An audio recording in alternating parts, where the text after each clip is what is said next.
Print Fix Friday, episode 20, where we talk about wet filament, bad cooling, the fact that Grant still doesn't like white filament, and titanium and Expensy Benchy, all that and more. Print Fix Friday, episode 20. Let's get into it.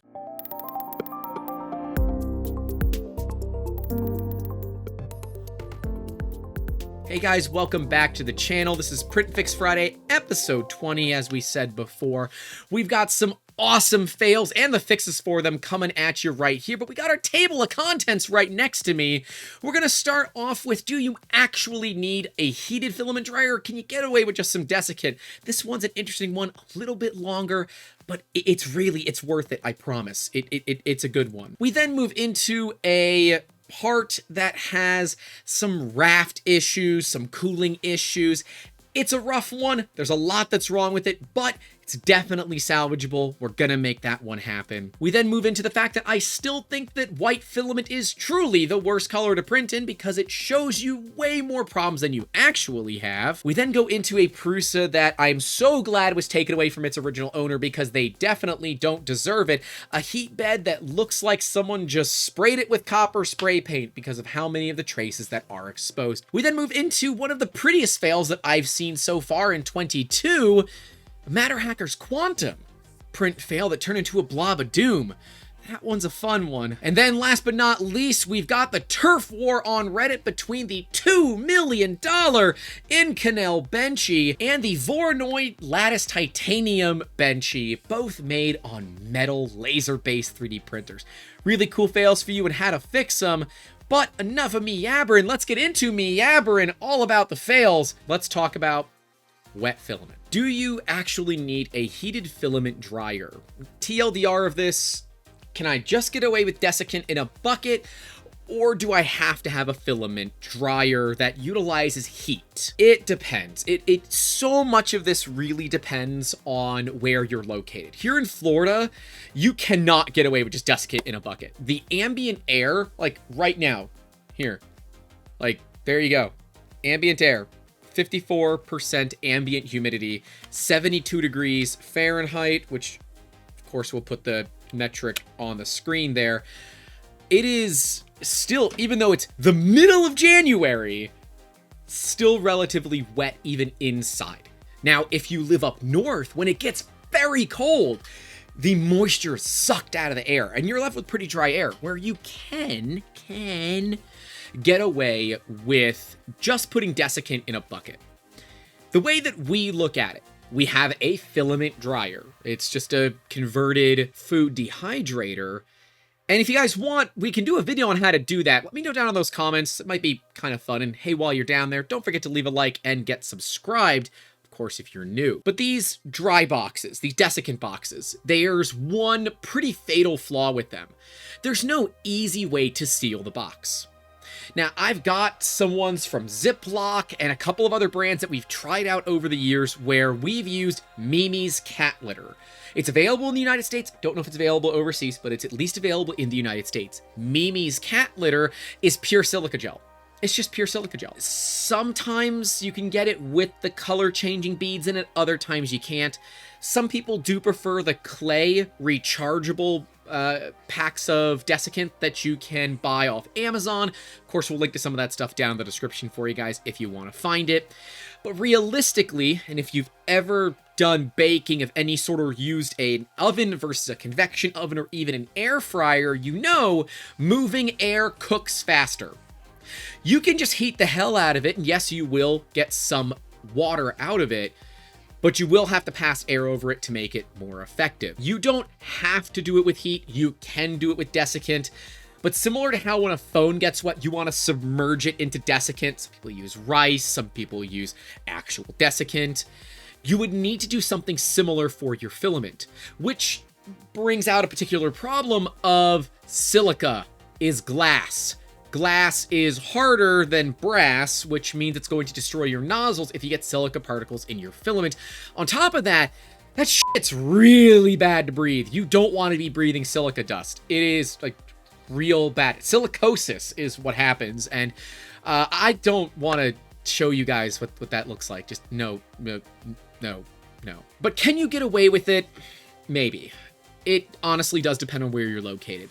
There are some of the cheap dryers made by like Sunlu, and they're knocked off by a myriad of other brands. And those are okay. We actually have one. It's right up there. You see, it's actually on right now. While I like it, it doesn't dry anywhere near as well as our food dehydrator based system. There are print dry boxes. There's a few companies that make them. Of course, we'll link to those down in the description for you guys as well. But ultimately, it does kind of depend on where you're located. At this point, though, seeing what they're printing, which is a lot of PETG, TPU, and ABS, you're okay. Over time, PETG will start to string. TPU strings no matter what you do, honestly. Like, unless you're really going to spend time to tune it, it's just going to string. And ABS just generally sucks. And then once their enclosure is done, probably a lot of PC. Polycarbonate is a very, very tough material. Actually got some polycarbonate right here. This is actually carbon fiber polycarbonate because what the hell, if we're going to print it, we're going to go crazy. It's a great material, but it does require an enclosure. Polycarbonate absorbs water incredibly fast. What we would recommend is if you're not going to actively dry it, keep it in a vacuum bag. We actually went over a relatively cheap vacuum system in the gifts to get makers video. We'll card to that there so you guys can go take a look at it. It is okay. I've been using it now for a while and I found the bags were a little thin. I would prefer the nice fancy ones from Printed Solid that has the pump that uses USB-C rather than a hand pump, so you're not just sitting there pumping it like crazy. Like, come on, we're not Austin Powers, am I right? I don't even know what this is. This sort of thing ain't my bag, baby. But ultimately, if it goes from the printer into a vacuum bag with new desiccant every single time, I would guess that the amount of air that's in there won't be that bad, and the desiccant will be able to slowly dry the filament. But ultimately, as that filament hits wet air, it is going to absorb moisture. How quickly? That depends. If you have your filament inside of your enclosure, it's actually not going to get a lot of water in it because your enclosure is naturally going to push the wet air out because of the heat inside the enclosure. So those are all things to think about. If you can print inside of an enclosure with your filament in there, you don't have to worry as much about water uptake. So do you actually need a heated filament dryer? That depends. But in most cases, it's better to have it and not need it than need it and not have it. And if you're going to enclose your printer, you kind of already have one. How do I improve my print quality on the more complicated areas, the bottom and the mouth? This print quality is really, really rough. It's not often that we see some print quality I'm like, that's rough. This is pretty rough. The first thing that I notice here, let's open this a little bit larger. Let's hope that we get bigger photos. We do. First thing to note, we're a little too far on your first layer. You can see here that we had a layer that didn't really stick all of that well, so the outline isn't 100% there. Thankfully, layer 2, it looks like it fixed itself. But I would say that first thing is making sure that you have a good first layer. We don't have that here. We can also see a big cooling issue here.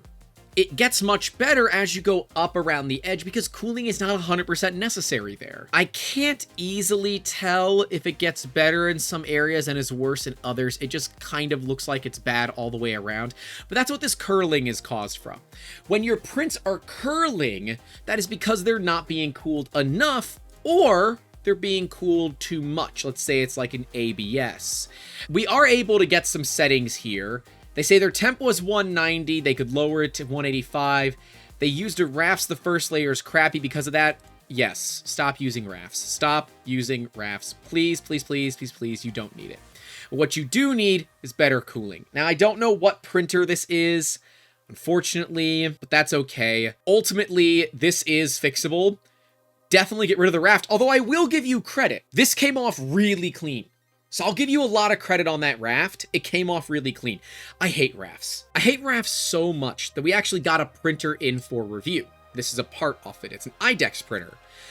But the stock prints print on rafts, and I can't get the dang part off the raft. It is so frustrating to me. It's one of the reasons that review has not come out yet. I cannot get good clean prints on the WeDo X40. It's coming out at some point. Gosh, that thing has been frustrating.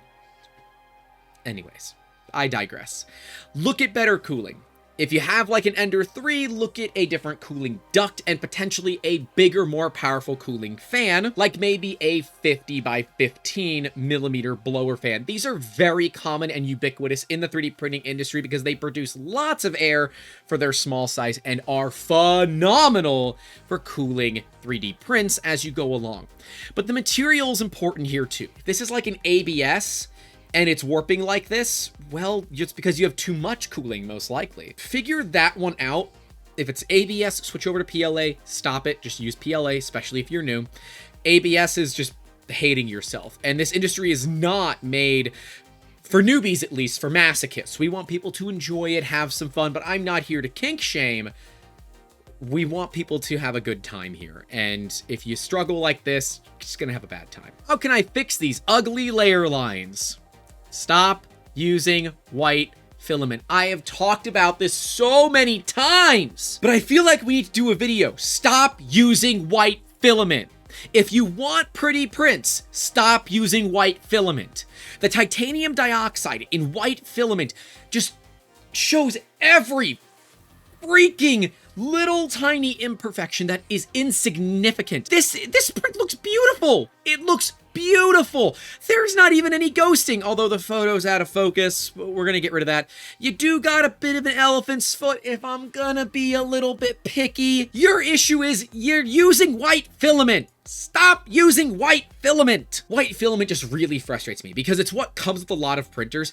And let me go back there because not all white filament is created equal. The milky whites and the semi-translucent whites, they don't show anything. Anything that's translucent does not show layer issues at all. Carbon fiber prints tend to hide layer issues as well. This particular print was heavily over extruded. I don't know if, yeah, there you go. You can see now it's heavily over extruded and it jammed a few times during the print itself.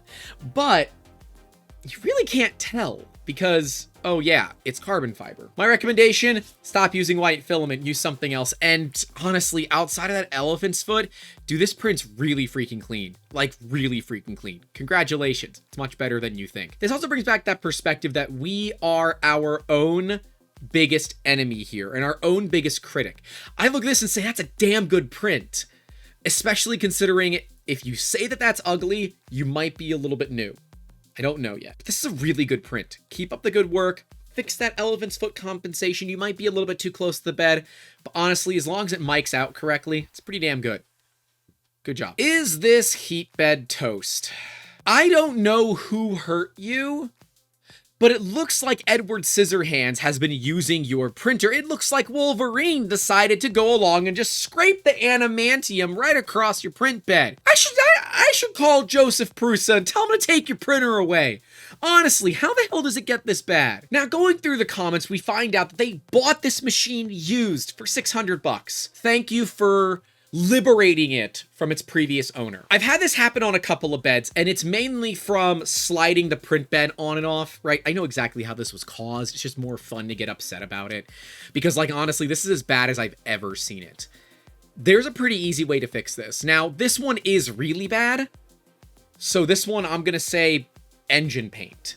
Go out to your local hardware store. Go get some engine or high heat spray paint, preferably black, so that you can cover all this. You know that you've covered it.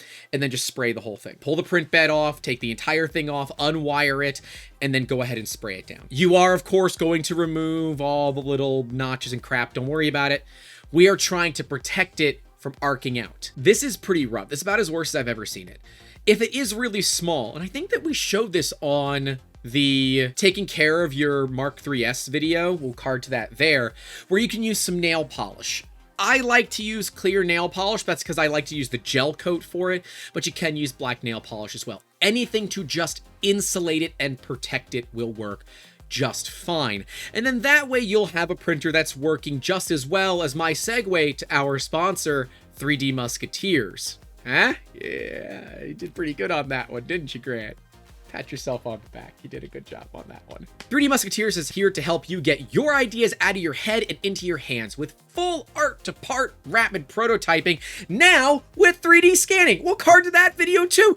We got freaking awesome 3D scanners, and we want to share them with the world. If you mention this video, you'll get 10% off of 3D scanning services. So if you want to get this stuff tried out, you can do it for a little bit less money. You can reach out to us down below. Links will be in the description, 3dmusketeers.com. And if you want to support what we do here on this channel directly, you can do so at Patreon, or we have YouTube channel memberships. I hope they work. I really don't know how to do that, so if you actually know more about YouTube channel memberships than I do, hit us up. I'd love to get your help on it. But we do have a Patreon as well, where you can help us for as low as $1 per month. Helps make videos like this possible. PrintFix Fridays are a lot of fun, but they do take a fair bit of time and effort to go through and find everything. Still fun, though. The prettiest fail of 2022 goes to this person. This is user MabbyYZ, I think, MABBYZ, in Fotis Mint's Patreon Discord. This is truly one of the prettiest fails that I've seen in a long time. I accurately, and I'm proud of myself for this, knew that this was an Anycubic Viper, and that this is Matter Hacker's Quantum Filament, a filament that is actually 2 colors in one. We don't have any of that stuff just yet, but we're looking to get some. Let us know if you want to see some time lapses or something with it. It's fun. Filament is a little expensive, but the process to make it is really cool. And I'll say, really pretty failures, although these fails really suck, and I'm sorry, dude. I'm sorry that this stuff happened. That's a rough one. So let's talk about what happened here. I spent some time with the user trying to help them figure out the issue, and what we came down to is this was their first time printing with Quantum. It looked okay, so they left. And, well, unfortunately, you can see down here underneath the printer, well, it threw the part off the bed. And then it proceeded to wrap itself around the entire hot end of the Viper. Now, the Viper is a bit of a special printer from Anycubic. It has a strain gauge in it, so it can actually auto level. Now, normally, we would say, hey, just pull off your hot end, heat the stupid thing up, and then just let the ball of PLA fall off. But it was on there so tight, and there was so much plastic that they had to basically rip off this cover because it was really, really stuck on there. You can see it goes up and around the wheel. Oh, this is just bad news bears. You can see the heater block right there looking a little upset. But I have good news. This worked. When you see blobs of doom like this, I normally tell people just go out and get another hot end. The cost of a hot end is so minimal compared to the amount of time you're going to spend making this right, fixing it, and all of that. But unfortunately, the Viper uses a special hot end. Now, looking at it, I thought it was maybe a groove mount. Looking at Anycubic's website, it's not, but looking at their documentation, it is. And then looking at some of these photos, it's not an actual groove mount. It mounts down here. So you can't just like replace it with an E3D V6. But we were able to ascertain that it uses a glass bead thermistor, a pretty generic heater. And so I already had the user order new parts just in case. And from Anycubic, the hot end's only $10, so like whatever, keep a spare one around. But I definitely recommend it that they upgrade to something like an E3D V6. This one is a bit tricked out with a copper block, nozzle X, and titanium heat break that I've accidentally removed some of the coating from the heater block. Don't judge me. I'm here to judge you, not the other way around. But yeah, this one sucks. I've been there before. The best way to solve the Blob of Doom is to heat the printer up and leave it alone. Let it melt the crap off itself. But you're going to have a lot of garbage filament left around your hot end. How do you fix that? You get brushes. You can get brushes from the firearms industry, and we love them. You can get them in brass, copper, steel. Don't buy the steel ones, but the brass or copper ones are perfectly fine. We'll again link to those down in the description for you guys if you want to pick some up. And you can use those to just kind of brush your heater block, your nozzle, and all of that when it's hot. But be careful. If you're using brass or copper, those little strands can bridge electrical connections and cause problems. So don't be stupid. If you're going to be working around your hot end wires, make sure that you use something that is non-metallic. be careful. But overall, bummer fail, really cool filament, and unfortunately, this is a pretty expensive fail. I believe Quantum's like $35 for 750 grams, and if I'm wrong, we'll have it up here next to me. But the filament is gorgeous, and you can see it like randomly is blue, and then there's green, but when you're using new materials like this, never leave your printer unattended. When we would try out new materials, we always make sure that we're watching our printers. And if we can't for some reason, I'm going to run it on the time-lapse printer directly behind me, where you can actually see Thursday's time-lapse still on the bed because I haven't taken photos of it yet. Movie magic happens in odd ways sometimes. But we've got a Wise Cam on it right there, so we can watch it, and it's connected to a smart plug. So in the event that something goes really wrong, I can just tell my phone to turn off that printer, and it will go ahead and turn off that printer. But we can also kill it from Octoprint. There are a few other methods that we can use to do it, but if you're not using Octoprint, a webcam or a Wise Cam plus a smart plug, and you're reasonably set. I mean, it's not insurance by any stretch of the imagination. This could have gone really bad really quickly, but I'll tell you, it's better than nothing. Last but not least, we got a bit of a fight going on the 3D printing subreddit. We've got a $2 million Benchy. Ladies and gentlemen of the jury, I give you the world's most expensive Benchy. This is made out of Inconel 718, a material that is so hard, when you hit it with a hammer, you make it harder. It's kinky like that, but that's okay. This material is amazing, but Grant, what the hell do you make out of material like this? And who would use a $2 million printer to make a Benchy? Colby4078 on Reddit would. They would do that. Velo 3D has some really badass printers, and it is about a $2 million printer. Inconel is a material used in aerospace. You can make rocket engines out of this stuff, and it's really fucking cool. Like, seriously. Hey guys, Future Grant here, jumping in the video because we were going through editing and I realized I forgot to mention Inconel. Oh my gosh, SJ is amazing. If you want to learn all about metal from the self-described hottie of metal additive manufacturing, go head over to Twitter, follow SJ at Inconel, because they are doing absolutely amazing things. And we're hoping to have SJ on the podcast here pretty soon. We'll cart some of the recent episodes right up there so you guys can take a look. But oh my gosh, crazy amounts of knowledge, amazing opinions as well. And if you are all about diversity, equity, and inclusion, their commentary is absolutely amazing. Go check them out. SJ is probably one of the best out there when it comes to Metal AM that actually can talk about it. There's a big difference between knowing it and being able to talk about it. SJ covers both. SJ, I hope you're watching this. Let's talk. But back to past Grant. But these parts are really, really cool. Like, it's a reasonably good-looking Benchy. Some layer lines, I'm gonna give you some crap there. The recoder didn't do the best job, and you can see some other lines. But you see, we got a turf war going on because Overflow Testing came back saying, I see your Inconel Benchy and I raise your Voronoi Lattice Titanium Benchy. Who's the winner? Let us know down in those comments. This is just cool. I want a metal printer so bad, and I want more laser-based 3D printers. We really want to get SLS here, so if you want to see SLS on this channel, make sure you subscribe, leave us a comment below, let us know that you wanted to see it. Maybe we can motivate a company to send us one so we can take a look at it. Be really cool to show off laser-based 3D printing. Not metal, because even cheap metal printers are something like 100 grand.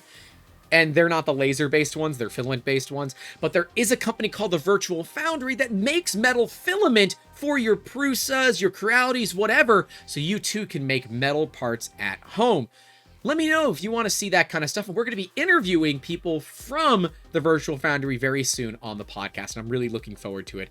But this is not a fail, and there's not really a great way to fix it. I just had a good laugh, and I figured you guys would too. But that's really all that I have for you today on PrintFix Friday, episode 20. Stay safe out there. Don't forget to call your loved ones, and as always, keep making awesome. Have a good one. Is desiccant enough, or can I, or do am I, blah. Now that would mean that there's a you did pretty good on that one, didn't you, Grant? Pat yourself on the back. You did a good job on that one. 3D Musketeers' help. Hey, thanks for watching, and a massive thank you goes out to all of our patrons whose names are listed right next to me at the $5 tier and higher. If you want to support this channel directly, you can do so at patreon.com/3D Musketeers. Right below me will be the entire Print Fix Friday series, where you can see the other 19 videos in the series and see what we've looked at and how we've done it. And right next to that will be a video all about keeping your Prusa Mark III's in ship shape. I will see you guys down in those comments and in the next one. Don't forget to leave a like and subscribe. I'll see you later. Take care.